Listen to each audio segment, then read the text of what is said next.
Hey guys, welcome back to my channel. It's Mindy here. I hope it's been a phenomenal week for you and you're off to the start of a great weekend. Today I'm going to talk about two amber floral fragrances that I've been really intrigued about lately. They're commonly compared to very popular fragrances on the market, and I wanted to dig into them, share my first impressions with you, give you an early read on how I'm interpreting them, and if I consider them to be blind buy worthy. Before I get started, I did want to share a personal experience that I had recently. I buy a lot of fragrances on eBay and various platforms. I'm constantly testing, exploring, playing with new fragrances, and I love to order from different platforms. Recently, I discovered that my fragrances were being shipped to an address in Florida. Somebody hacked into my account, changed all the addresses for where my perfumes were shipping, and sent them to this Florida address. They then proceeded to start ordering fragrances of their own.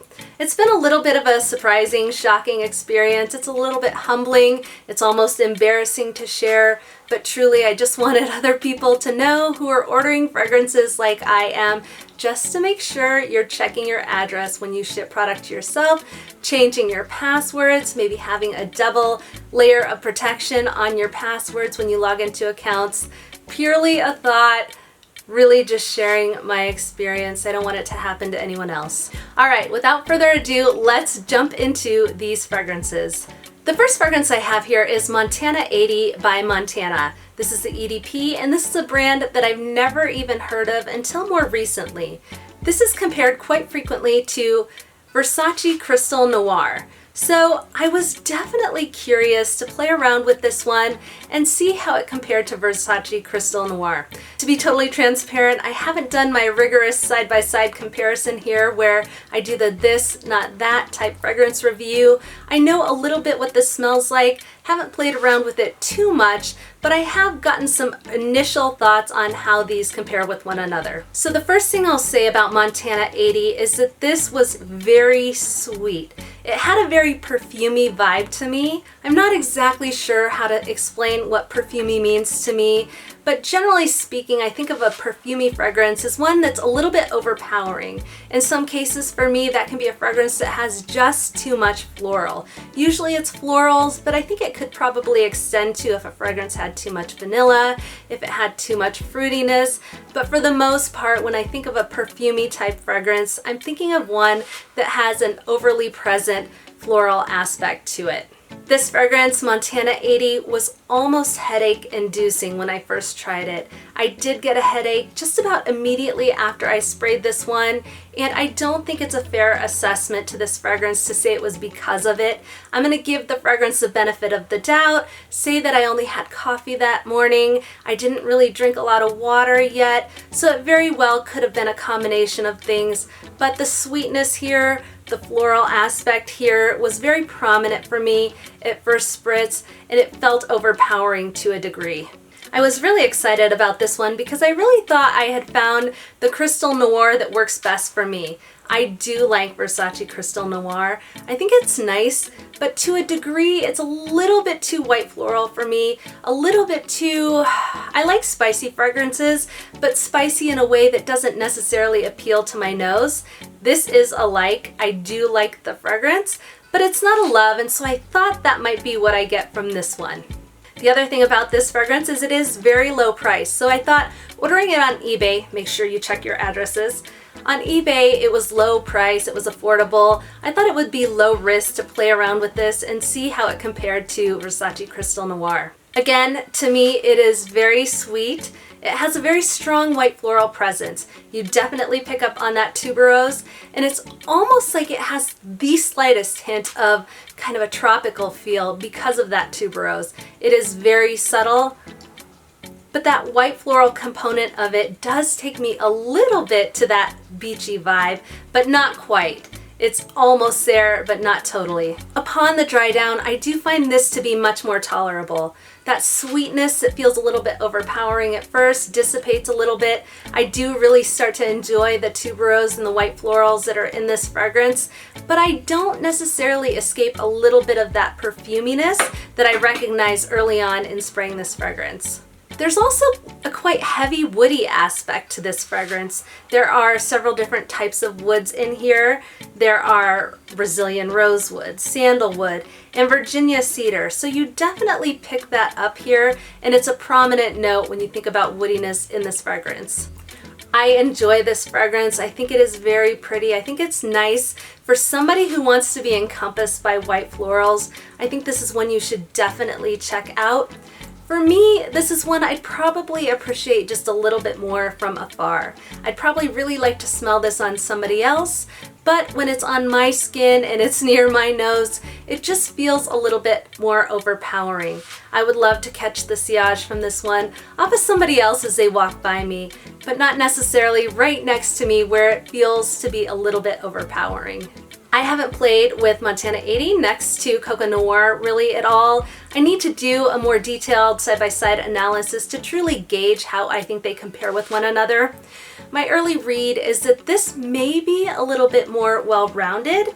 It may be a little bit more complete to my nose than Coco Noir. I get a little bit more spiciness and maybe a little bit more of an aromatic quality with Coco Noir than I do with this one. This one seems to be maybe even a little bit more of an easy wear. Again, I need to play with them a little bit more, but that is Montana 80 EDP by the brand Montana. Okay, the next fragrance that I want to talk about is L'Ange Noir by Givenchy. This is often compared to a gorgeous, stunning, beautiful, seductive fragrance that has sadly been pulled off the market. That fragrance is Lipstick On by Replica. This is one that took a while to grow on me, but when it did, it was a love. This is a love. This is a fragrance I adore. I do have to crave it, so it is one that I really need to be in the mood for, to reach for. I'm not going to reach for it on a day where I'm just not feeling it, but when I want iris, or I want a seductive feel, or I want a deep fragrance, this is an amazing fragrance to choose. You get a deep lipsticky vibe here, and it's probably because of that iris and how it plays with the other notes in this fragrance. Again, Givenchy L'Ange Noir is often compared to Lipstick On. I've been super curious about that. Us ladies need to have alternatives. We need to have options for those of us that truly adore this fragrance. Not having it available in the future is a little bit of a bitter pill to swallow, so I wanted to share my thoughts on this one today. Now, first off, I mentioned that Lipstick On was not a love at first sniff, and it's one that I feel a little bit self-conscious wearing. The reason I feel that way is because it is kind of dense, it is a little bit heavy, it is a little bit sexy, and it's got to be the right mood to reach for that one.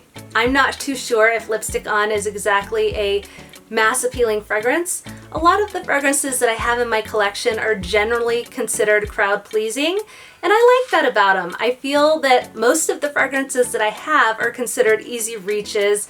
I can reach for them anytime, any place, but this one is just a little bit more tricky, a little bit more finicky. Again, I've just got to be in the mood to wear it.